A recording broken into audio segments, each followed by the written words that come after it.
Hola, continuamos con nuestras clases de física de segundo bachillerato. Estamos con el bloque 2, interacción electromagnética, concreto con el tema 1, electrostática.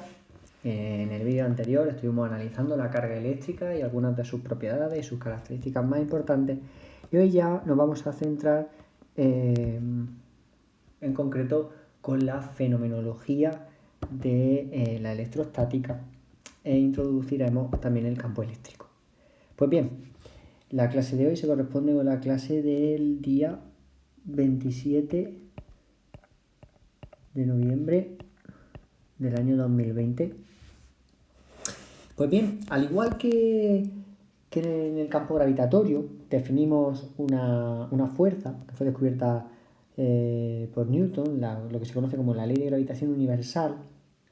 En 1785, Coulomb descubrió, digamos, la ley fenomenológica que describe la interacción, las fuerzas entre dos partículas cargadas, ¿vale? La ley de Coulomb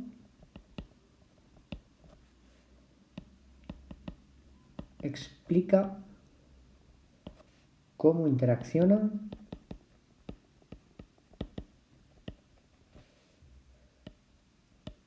dos partículas cargadas en reposo, digamos, ¿no? O en régimen estacionario. ¿Qué queremos decir con reposo, o mejor dicho, de una manera más amplia, en régimen estacionario? Pues bien, hay que recordar que la electrostática trata de cargas independientes del tiempo, es decir, una electricidad que no depende del tiempo. Por lo tanto, el régimen estacionario quiere decir que si nosotros analizamos el sistema físico a lo largo del tiempo, vemos que el sistema físico no cambia. Mientras no se perturbe ese sistema físico, pues no cambiaría bajo ningún concepto, ¿no? Pues bien, vamos a suponer dos cargas, una carga Q y una carga Q', que están separadas una distancia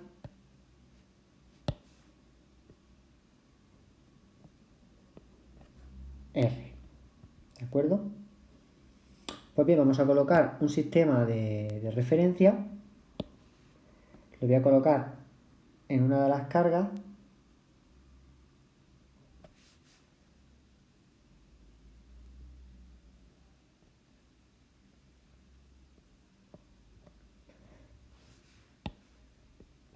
En principio tendríamos un sistema de referencia tridimensional, aunque luego después nos vamos a encontrar siempre con problemas en los que trabajaremos en dos dimensiones. Pues bien, ¿qué nos dice la fuerza eléctrica o la ley de Coulomb? Pues bien, la fuerza eléctrica nos dice que, o la ley de Coulomb, perdón, nos dice que la fuerza eléctrica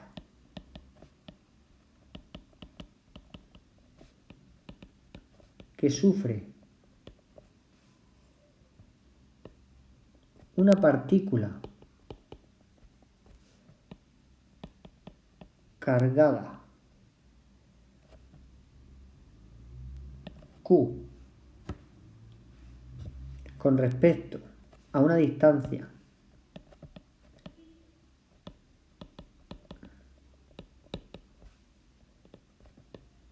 R de una partícula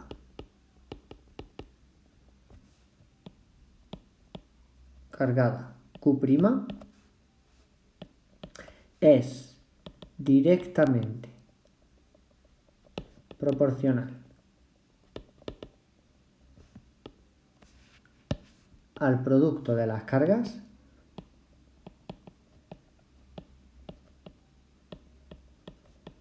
e inversamente proporcional al cuadrado de la distancia que los separa.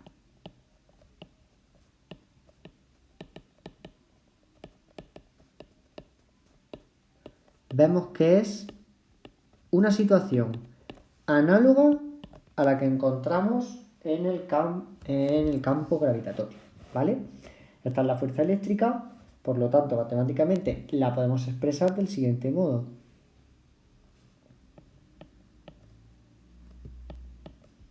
Dicha fuerza va a venir dada por una constante de proporcionalidad, las cargas Q y Q' partido por la distancia al cuadrado. ¿De acuerdo? Esa fuerza, evidentemente, es un vector. ¿Y qué dirección y sentido va a tener? Pues es una fuerza radial, por lo tanto, la fuerza eléctrica va a tener una dirección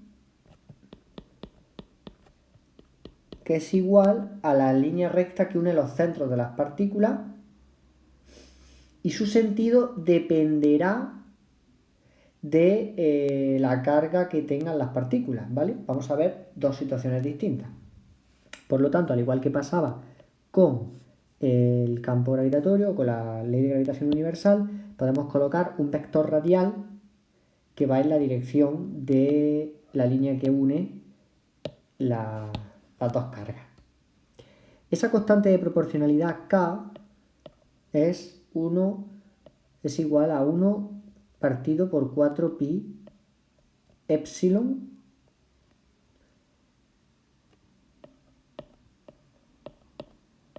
donde epsilon es una constante. Y bien, este sería nuestra ley de Coulomb.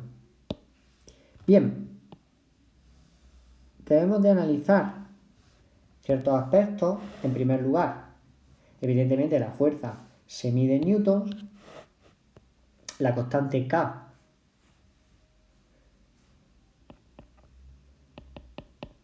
es la constante de Coulomb, y esta constante además es distinta a la G que nos encontramos en el campo gravitatorio. La constante G, la ley de gravitación universal, se llama universal precisamente porque el valor de G es el mismo en cualquier circunstancia. Sin embargo, la constante K, la constante de Coulomb, no es equivalente en todos los casos. Depende del medio en el que nos encontremos, ¿de acuerdo? ¿Y eso por qué? Porque si K es igual a 1 partido 4pi epsilon, epsilon se conoce como constante de permitividad, y en el vacío, que es el lugar donde nosotros vamos a trabajar, vamos a considerar el vacío, se coloca un 0, se llama epsilon sub 0, y toma este valor. 8,85 por 10 elevado a menos 12 coulombios al cuadrado partido newton metros al cuadrado. Esto sería la constante en el vacío.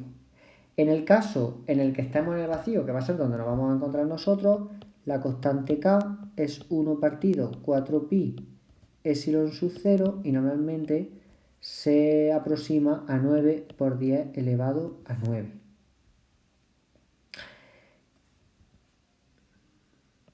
Newtons metro cuadrado partido coulombio al cuadrado, ¿vale? Ese sería el valor de la constante K. F es una fuerza, como hemos dicho antes, análoga al campo gravitatorio, por lo tanto es una fuerza radial. De ahí lo que hemos dicho de que va a estar en la dirección de la línea recta que une los centros. Y el sentido depende de las cargas.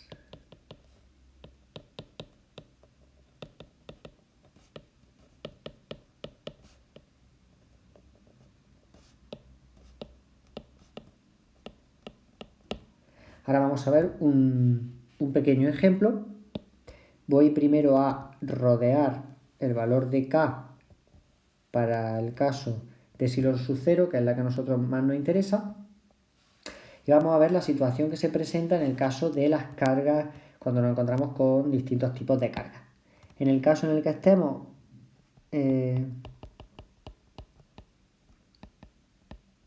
tipos de cargas distintos, ¿vale? Vamos a encontrarnos con el caso de una carga positiva y una carga negativa. Entonces sabemos que se van a atraer la fuerza va a ser atractiva.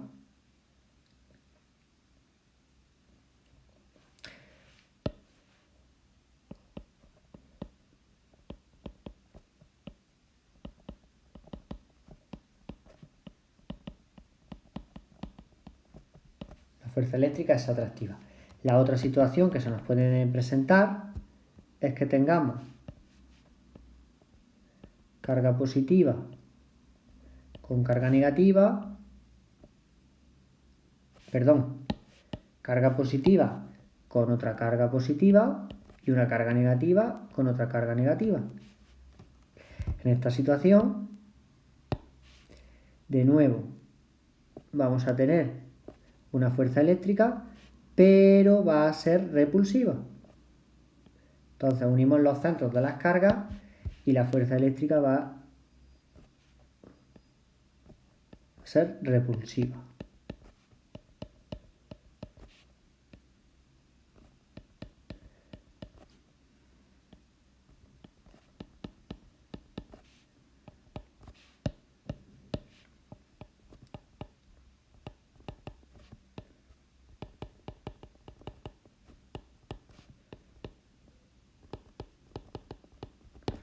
¿De acuerdo? Muy bien. Pues bien, ¿qué está ocurriendo aquí? Pues que vemos que en función del tipo de carga vamos a tener una fuerza que es atractiva como la gravitatoria o repulsiva, que esa situación es nueva, pero lo que es importante es que independientemente de que nos encontremos en el caso de cargas positivas con negativas como cargas de igual signo, más o menos, vemos que ambas cargas sufren una fuerza, ambas sufren la fuerza. Al igual que ocurría con el campo gravitatorio, con la fuerza gravitatoria, que los dos cuerpos masivos sufrían la atracción. Por lo tanto, podemos también decir que por la tercera ley de Newton,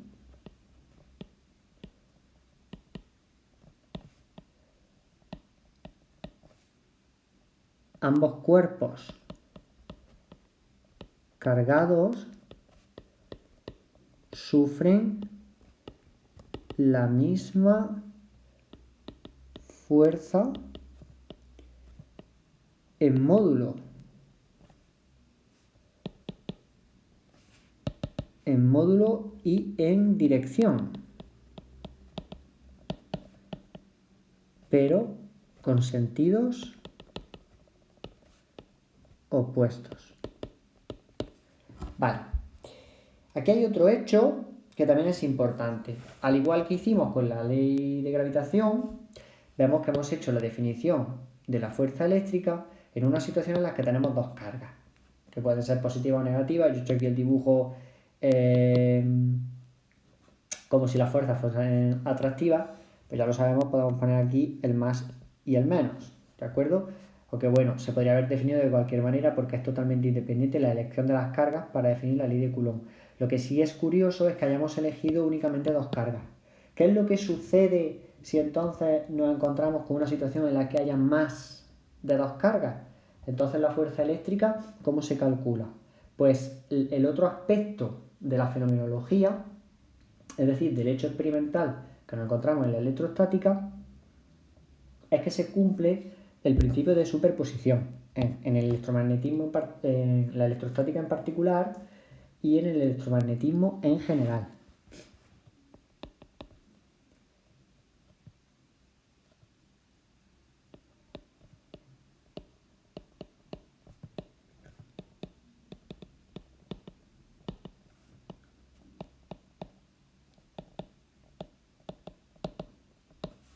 se cumple el principio de superposición. Y eso quiere decir que la fuerza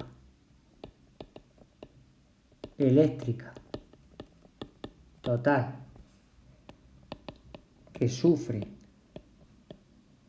una carga debido a un conjunto de cargas es la suma vectorial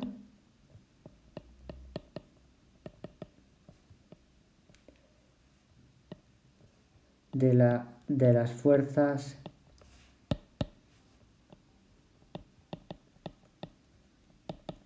eléctricas que sufren, mejor que dice que sufren, que causan, perdón,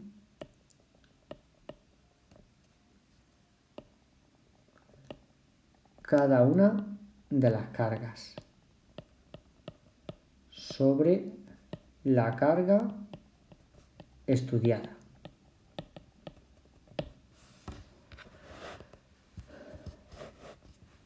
Es decir, si tenemos una carga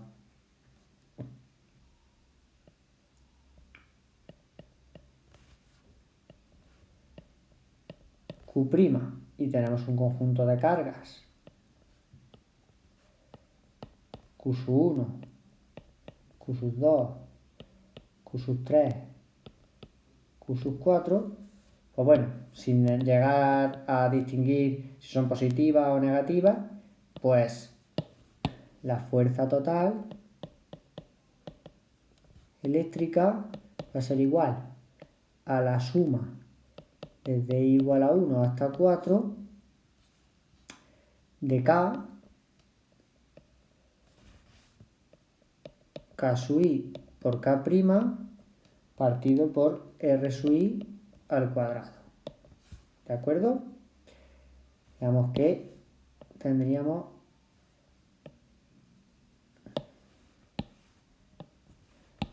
el principio de superposición descrito matemáticamente.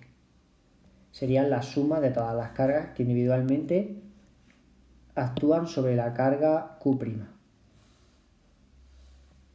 ¿Que son 20 cargas? Pues una suma de 20 fuerzas. ¿Que son 30? Pues 30. ¿De acuerdo? Muy bien.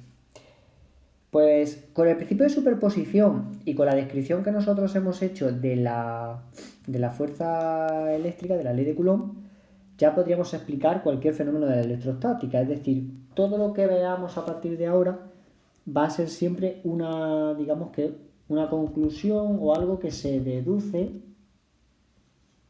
de estas reglas fundamentales, de la ley de Coulomb o del principio de superposición, salvo algunos aspectos pues, que pudiéramos estudiar de algunas propiedades concretas de la materia, ¿vale? Tampoco nos vamos a centrar mucho en el electromagnetismo en la materia, vamos a trabajar siempre en el vacío.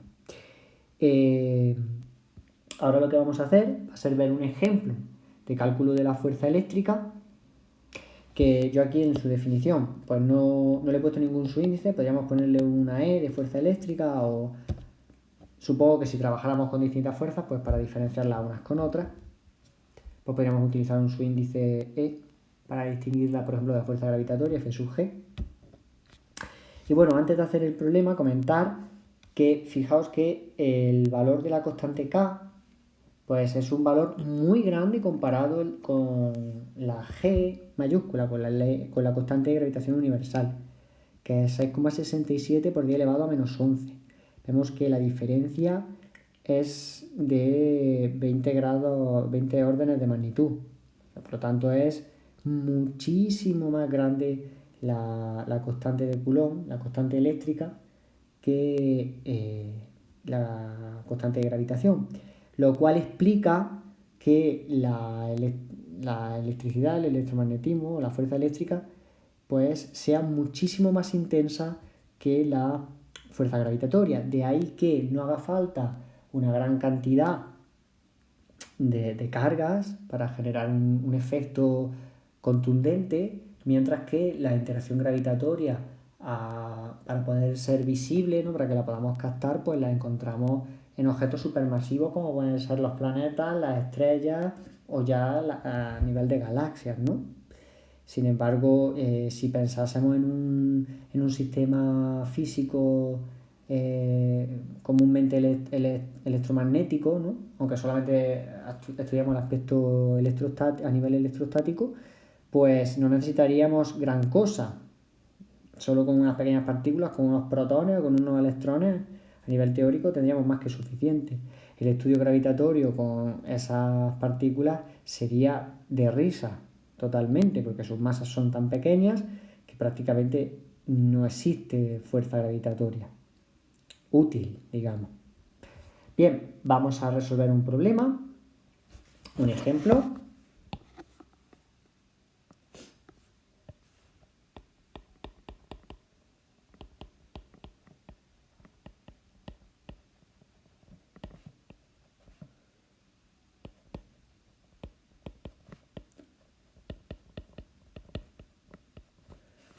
Un ejemplo que nos puede venir muy bien para selectividad. Vamos a determinar la fuerza en el siguiente sistema. Voy primero a dibujar el sistema.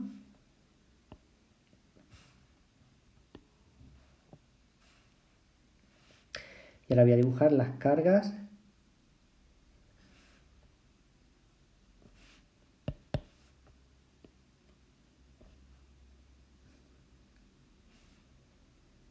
una carga de color negro, una de color azul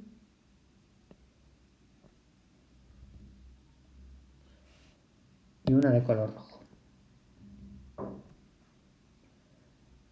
Pues bien,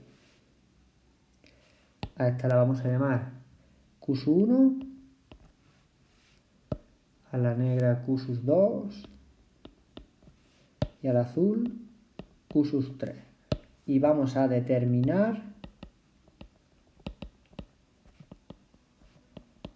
la fuerza total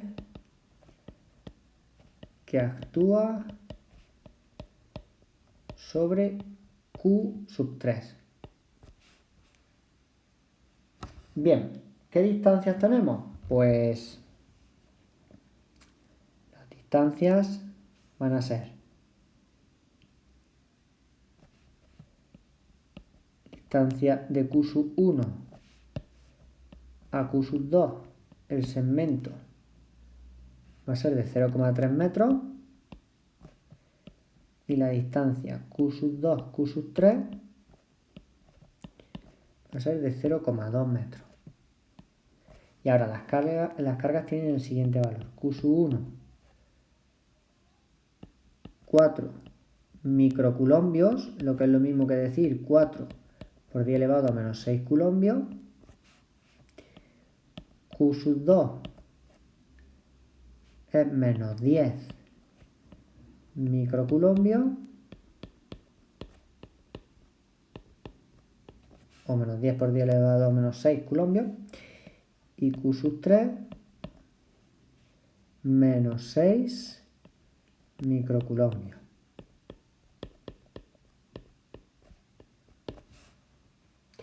Bien, entendemos que estamos en el vacío, ¿de acuerdo? Y aprovechamos nuestro sistema de referencia, pues ya tenemos dibujadas las de estas, pues trabajamos desde este sistema de referencia en naranja, el origen, donde Q2 está en el origen. Bien,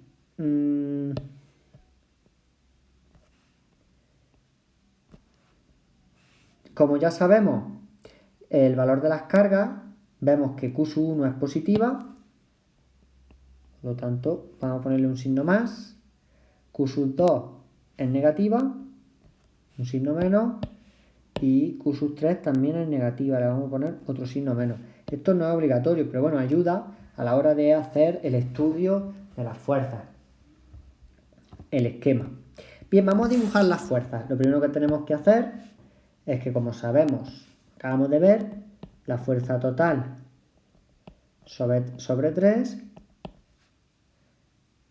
va a ser igual a la fuerza que sufre 3 debido a 1 más la fuerza que sufre 3 debido a 2. Pues la vamos a llamar F13 más F23, ¿vale? Las fuerzas vamos a dibujarlas.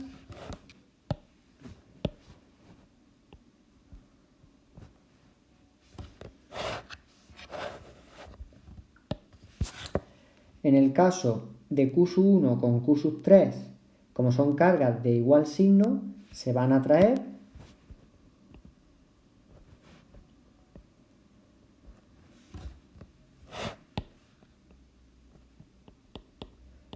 F13, F13. Y en el caso de Q2 con Q3, pues tenemos que son cargas de igual signo, por lo tanto se repelen.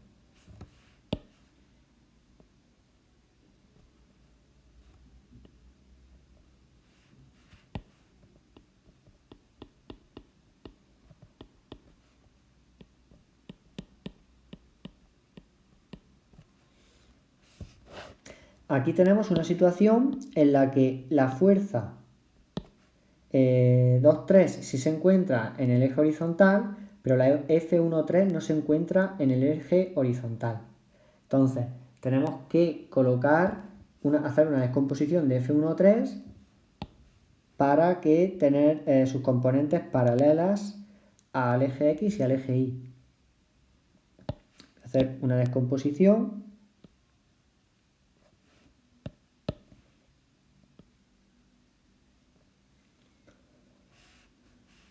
Y vemos que la fuerza F13 se corresponde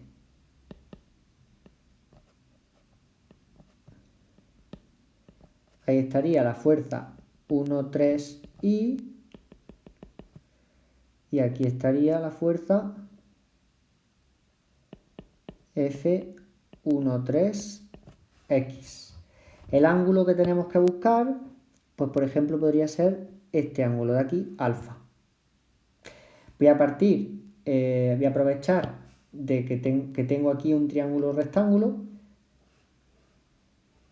y puedo sacar el ángulo alfa con facilidad, porque conozco la distancia, el segmento Q1, Q2 y el segmento Q2, Q3. La tangente de alfa va a ser el cateto opuesto, que en este caso es el segmento Q1, Q2, partido el cateto contiguo, que es el segmento Q2, Q3.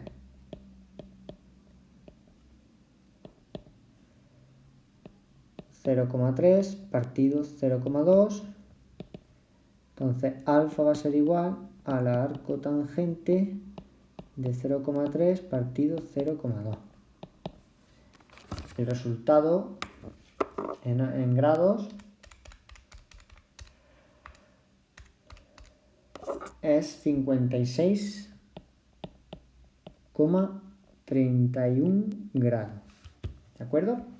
Bien, ya tenemos el valor de alfa, pues bueno, podemos empezar a calcular, porque claro, la descomposición me va a permitir hacer la suma vectorial de F13 y F23. Si queremos, vamos a empezar con F23, que no necesitamos descomponer. Vamos a calcular el módulo de F23, que va a ser K Q2 por Q3 partido por la distancia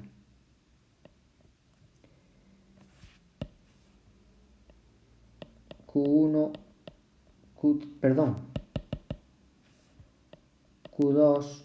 Q3 al cuadrado del segmento, y eso es K Q2, Q3 partido por ese segmento, que es 0,2 al cuadrado.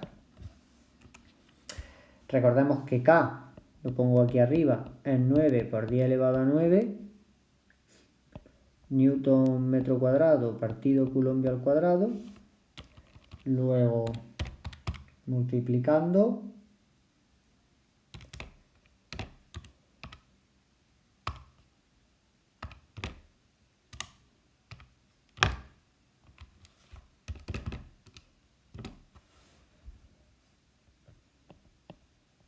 sale 13,5 newtons. Aspecto importante. Cuando yo multiplico Q2 por Q3, fijaos que tanto Q2 como Q3 me la han proporcionado negativas, porque son cargas negativas. Que las cargas sean negativas, que tengan valor negativo, que las cargas positivas tengan valor positivo, eso va a tener una repercusión en el estudio del aspecto energético. Ahí sí vamos a hay que tener en cuenta el signo. Sin embargo, ahora como nosotros estamos imponiendo un sistema de referencia en IJ y trabajando con módulos y luego le otorgamos el carácter vectorial, no es necesario emplear los signos que vienen en las cargas. Utilizamos las cargas en valor absoluto, en valor positivo.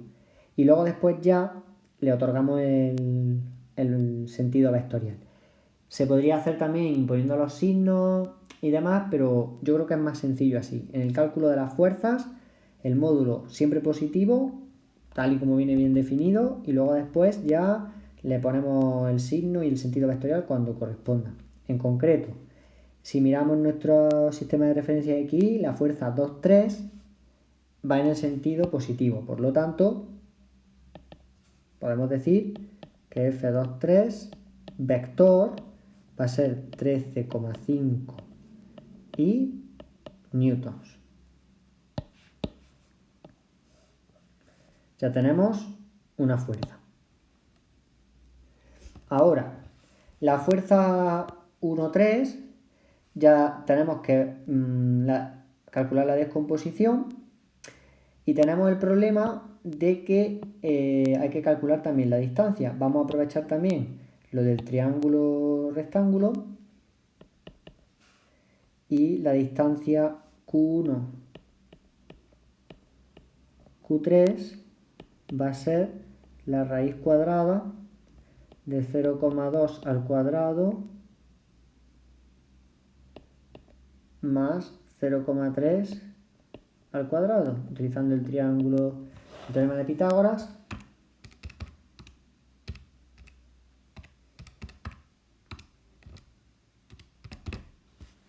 Que es la raíz cuadrada de 0,13, que es lo mismo, 0,36.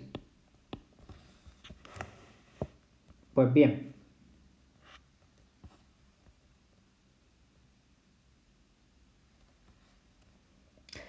el módulo de F1,3 va a ser K Q1 por Q3 partido el segmento Q1 Q3 al cuadrado, o lo que es lo mismo, K Q1 Q3 partido por esa distancia 0,36 al cuadrado.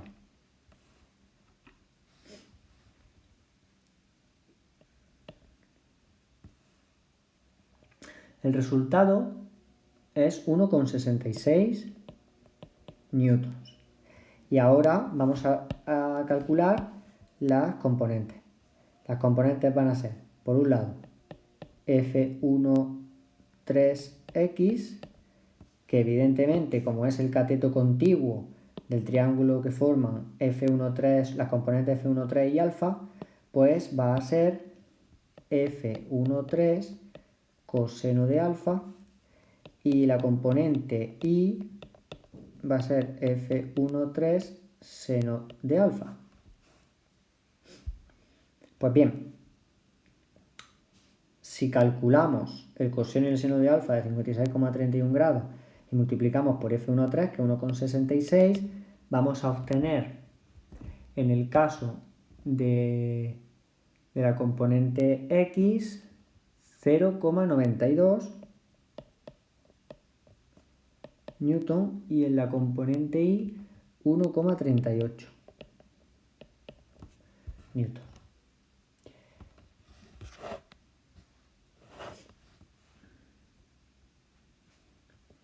En forma vectorial,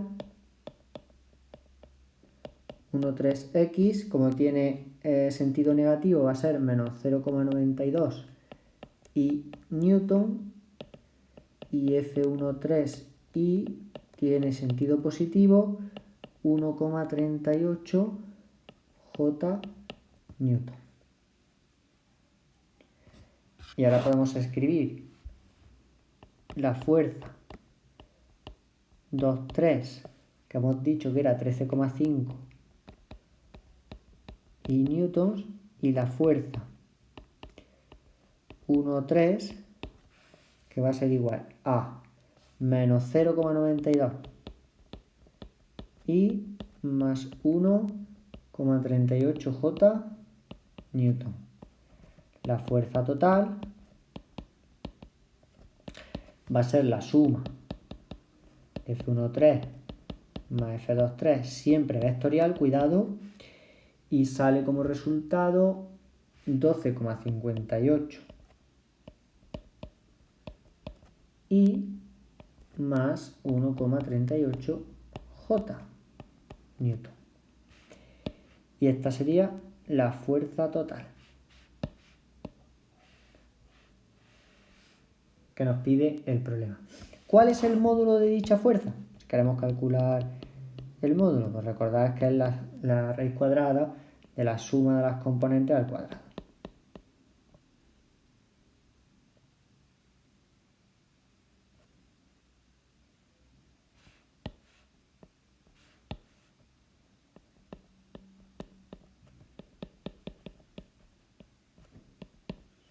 Sale 12,65 newton.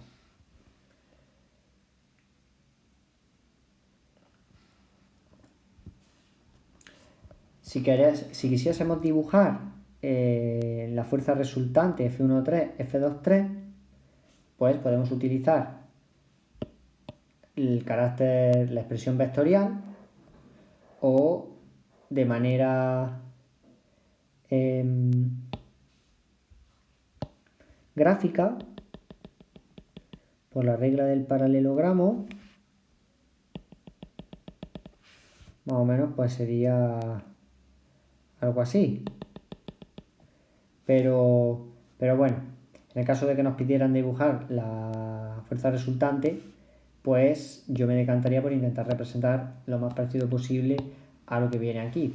Y está claro que aquí, como el esquema está hecho de una forma un poco a ojo, pues el resultado no sale parecido, porque el esquema no está hecho a escala. Pues bien, así es como se resuelve un ejercicio de cálculo de fuerza eléctrica total en un sistema de carga. Vemos que es equivalente al de la interacción gravitatoria, al de la ley de gravitación universal, con la salvedad de aunque las cargas no las proporcionen con signo, nosotros tenemos que utilizar las cargas en valor absoluto. Eso sí, al ser las cargas positivas o negativas, hay que ver si la interacción va a ser atractiva o repulsiva. Eso es importante a la hora de ver el sentido de las fuerzas. Por lo demás, el ejercicio es totalmente análogo. Vemos también cómo la K, como hemos dicho antes, es de un valor muy alto, 9 por 10 elevado a 9. Vemos el valor de las cargas, que son de microcoulombios, que eso es muy pequeño, y sin embargo los valores de las fuerzas, pues bueno, son del orden de los 10-20 newtons. O sea que bueno, para unas cargas tan pequeñas, vemos el poder, el peso que tiene la fuerza eléctrica en comparación con la fuerza gravitatoria. Una vez que hemos visto la ley de Coulomb, podemos pasar, al igual que hicimos con el campo gravitatorio, a estudiar el campo eléctrico.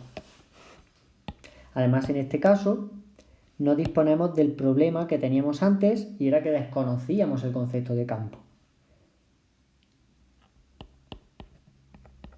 Ahora ya sí sabemos, conocemos el concepto de campo y entendemos perfectamente por qué necesitamos el concepto de campo. Por si acaso alguien tuviera alguna duda, podemos refrescar un poco el argumento. Pensemos por un momento en esa ley de Coulomb, en esa fuerza eléctrica. Si nosotros tenemos dos cargas, supongamos positiva y negativa, esas fuerzas que aparecen, que en este caso serían atractivas,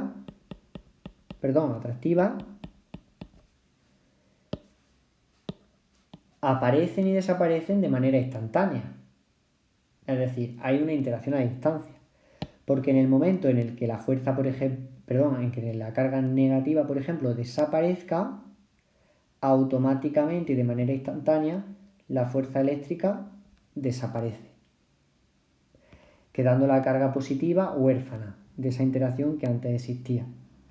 Si esa carga aparece de nuevo a una distancia distinta, la fuerza vuelve a aparecer de manera instantánea. Y nosotros nos preguntamos, al igual que nos preguntamos en el campo gravitatorio, ¿cómo sabe la carga positiva que la carga negativa aparece y desaparece en otro lugar y cómo de manera instantánea la fuerza hace acto de presencia? Por lo tanto, vemos que el uso de la fuerza eléctrica así sin más implica una interacción a distancia que no podemos explicar.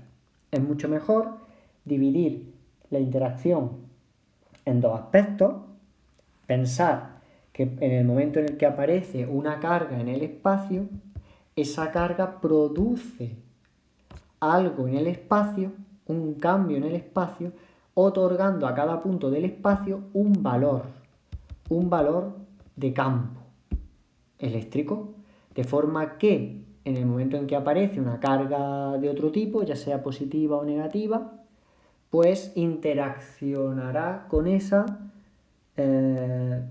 propiedad nueva del espacio que llamamos campo eléctrico. De esa forma evitamos hablar de interacción a distancia y nos encontramos con una situación, pues digamos, más razonable, ¿no? Ya no necesitan los físicos pues tirarse de los pelos ni rasgarse las vestiduras.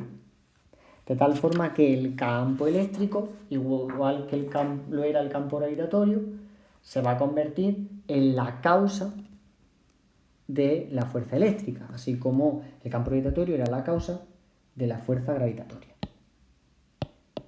Dicho esto, podemos decir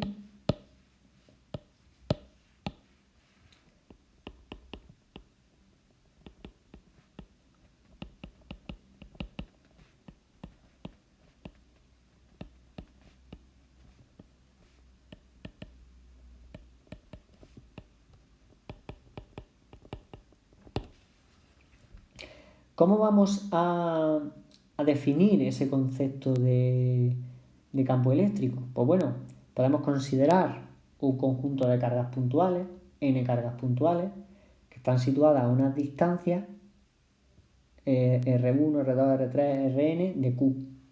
Entonces, si nosotros analizamos la fuerza eléctrica que interactúa con Q vía el principio de superposición, es decir, igual que teníamos antes,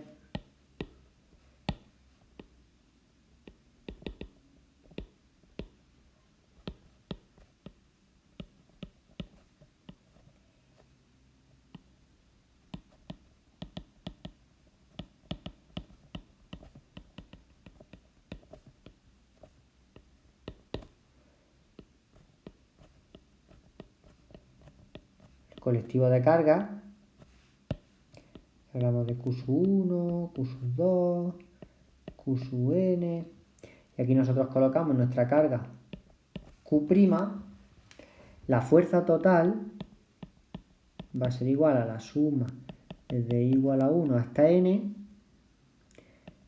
de cada una de las fuerzas vistas en parejas, ¿no? Q sub 1 con Q', Q sub 2 con Q', igual que hemos hecho antes, o lo que es lo mismo, el sumatorio desde i igual a 1 hasta n de 1 partido 4pi epsilon sub 0, siempre trabajamos en el espacio, en el vacío, las Q sub i con Q' partido por R sub i al cuadrado y nuestro vector unitario, radial. O lo que es lo mismo, Q' partido 4pi epsilon sub 0 y desde igual a 1 hasta n Q sub I, R sub I al cuadrado, R vector unitario I. Y nos damos cuenta que esto de aquí podemos definir, si lo escribimos como F igual a Q por E, entonces E es igual a 1 partido 4pi epsilon sub 0, la suma desde i igual a 1 hasta n de Q sub I partido R sub I al cuadrado vector unitario R sub I. Y a esta E es a la que denominamos campo eléctrico.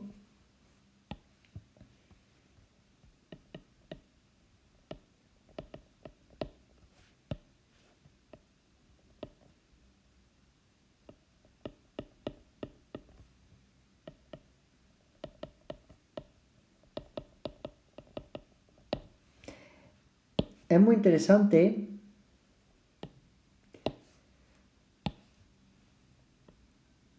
también guardar esta expresión, la expresión que relaciona la fuerza con el campo eléctrico y la carga sobre la que estamos calculando la fuerza.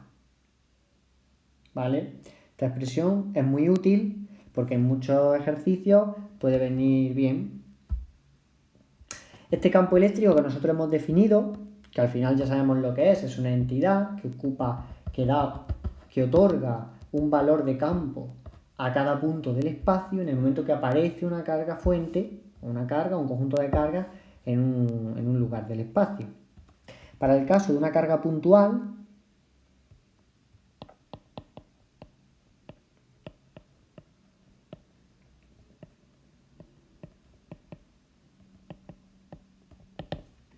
el campo eléctrico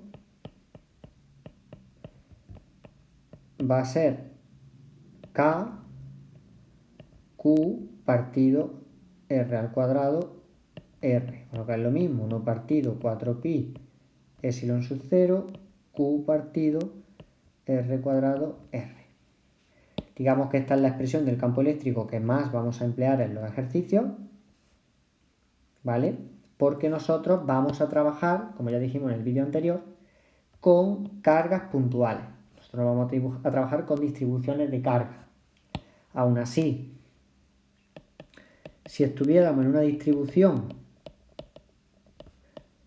continua de carga, es decir, un objeto de superficie, un objeto con un volumen, que alberga una carga, etcétera, que ya son distribuciones más complejas que se trabajan a nivel universitario, la expresión del campo eléctrico toma un carácter vectorial.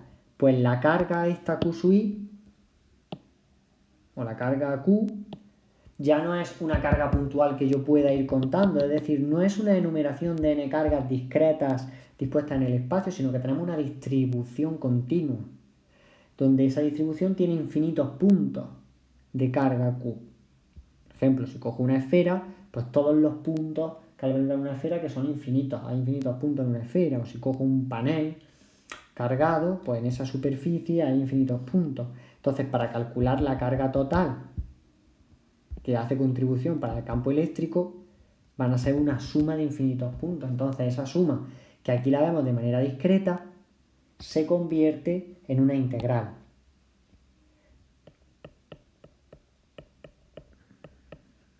Que a título informativo, pues toma esta expresión.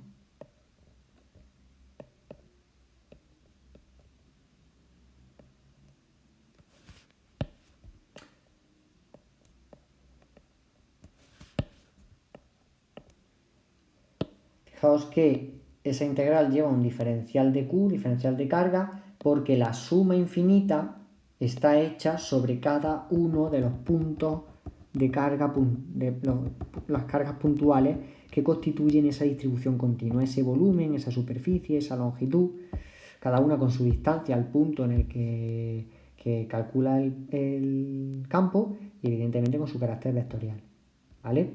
Nosotros no vamos a trabajar con esa expresión, solamente con la r cuadrada de una carga puntual, pero bueno, es interesante ver que el cálculo del campo eléctrico en general es algo complicado, no es nada fácil, ¿de acuerdo?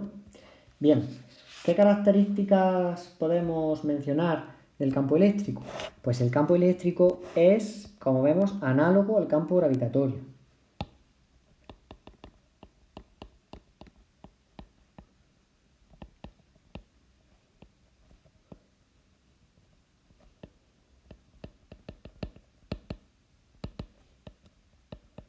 Por lo tanto, podemos decir que E es radial,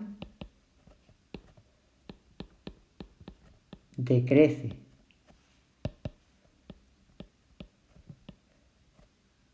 con el inverso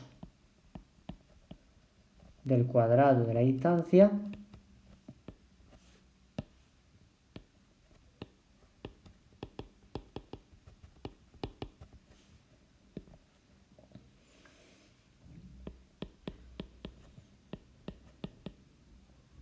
es proporcional a la carga que crea el campo y por lo tanto estamos viendo que es muy similar, vamos, es totalmente análogo a G. Son las mismas características que teníamos para el campo G. Por lo tanto, es de esperar que si dibujáramos las líneas de campo eléctrico sean las mismas que las del campo gravitatorio. Y en efecto, es así. Lo único que pasa es que tenemos que distinguir si estamos con cargas positivas o estamos con cargas negativas. La cosa cambia, ¿de acuerdo? En el caso de que estemos con una carga positiva, tradicionalmente se considera que las cargas positivas, el campo eléctrico nace de las cargas positivas. Como es radial, sabemos que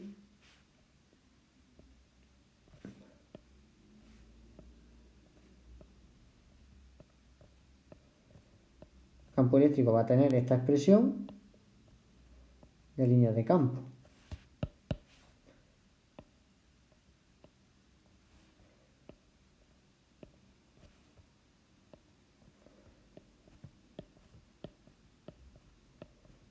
Y en el caso de las cargas positivas, las líneas de campo nacen de ellas. Si nos vamos a las cargas negativas, las líneas de campo mueren.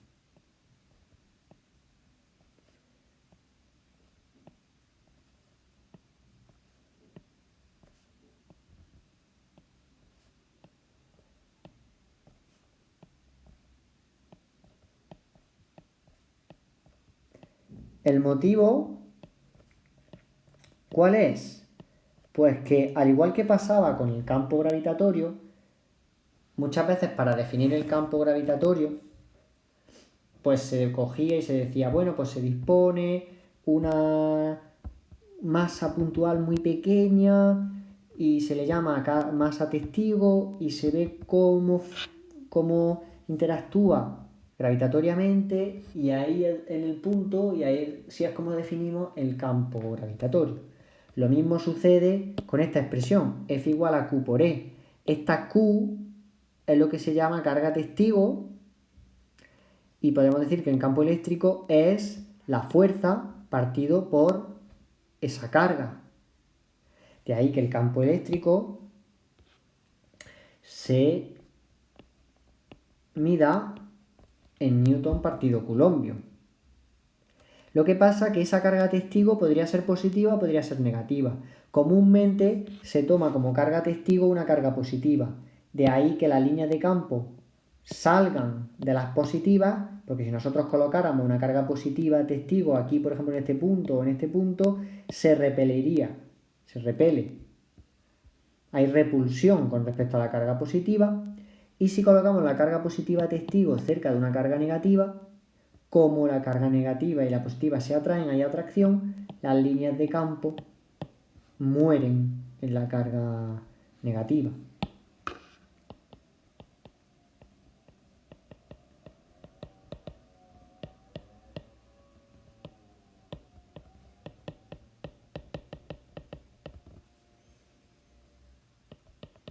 Y esto es una tradición. Digamos que eso, la carga testigo es algo teórico y se decidió así, ¿de acuerdo? Es algo convencional.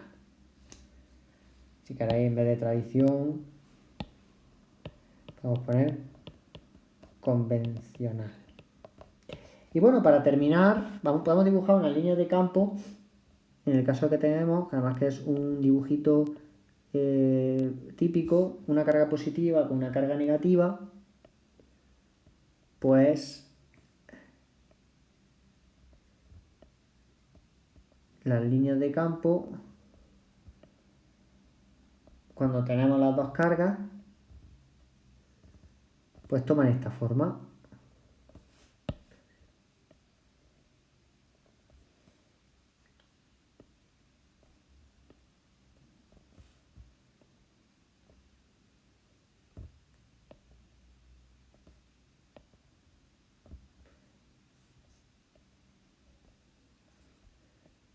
Es un dibujo característico y no quería perder la oportunidad de dibujarlo para que lo viese. Si se ve cómo interactúan una carga positiva y una carga negativa. Y se ve claramente cómo las líneas de campo nacen en la carga positiva y vienen a morir a la carga negativa. Evidentemente hay infinitas líneas de campo que hemos dibujado unas cuantas. ¿De acuerdo? A modo descriptivo.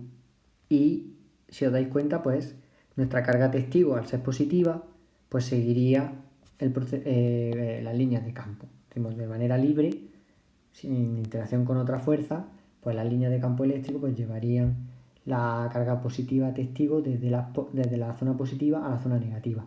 Esto hay que tenerlo siempre en mente porque habrá muchos ejercicios en los que tengamos esta situación, una situación, por ejemplo, de un campo eléctrico en el que tenemos una zona donde se acumula la carga positiva y en otra las cargas negativas, y hay que siempre dibujar las líneas de campo que nacen en las positivas y mueren en las negativas, ¿vale? Para el estudio de movimientos de partículas y demás, ya iremos viendo conforme se vaya presentando la situación. Y bueno, yo creo que como características principales del campo eléctrico